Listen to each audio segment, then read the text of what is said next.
La filature Palu tente de renaître de ses cendres. Sauvegarder le lieu d'origine et une dizaine de machines, c'est l'objectif de ce projet. Une fois les fonds trouvés et les accords signés, les machines industrielles subiront un bilan complet. Démontage, nettoyage, changement des pièces usées et remontage.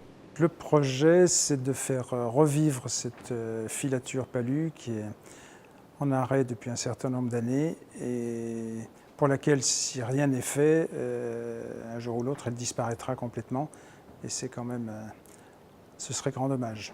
Effectivement, si on peut sauver tout ce parc industriel et le remettre en état pour pouvoir le faire visiter aux écoles et à tous les publics, ce serait très bien. Ce lieu constitue un patrimoine historique, mais surtout, il a une valeur sentimentale pour Jean-Paul Palu, qui le connaît parfaitement. En sauvegardant la filature, il souhaite faire revivre le passé.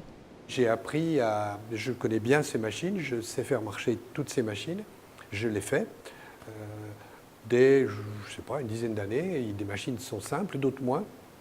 Oui, mais bien sûr, c'est parfaitement mon univers, totalement mon univers. Je connais la musique, les odeurs, les rythmes, les levées aux aurores, les préparations tard le soir à la veille d'une foire en Maurienne ou en Tarentaise.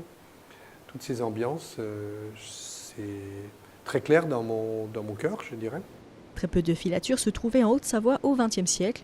L'activité était principalement basée dans le nord de la France. Sur les 80 usines qui étaient installées le long du Fier, la filature Palu est la seule qui existe encore. Aux deux extrémités de la commune, on a deux entités bien particulières. Donc on a à l'autre extrémité, en direction de Poisy, on a donc le moulin Bérard, qui est aussi quelque chose de particulier. Et puis la filature Palu. Donc chacun situé aux deux extrémités, curieusement, deux extrémités de la commune. Donc c'est vrai que ce lieu, si on peut, il faut le sauvegarder, quoi. Même au niveau de la ville nouvelle d'Annecy, c'est le dernier témoignage que l'on ait de ce genre d'usine qui fonctionnait avec la force hydraulique, quoi. Le projet pour la création d'un musée consacré à la filature Palu verra le jour d'ici 2020. Date d'ouverture espérée par le principal intéressé, Jean-Paul Palu.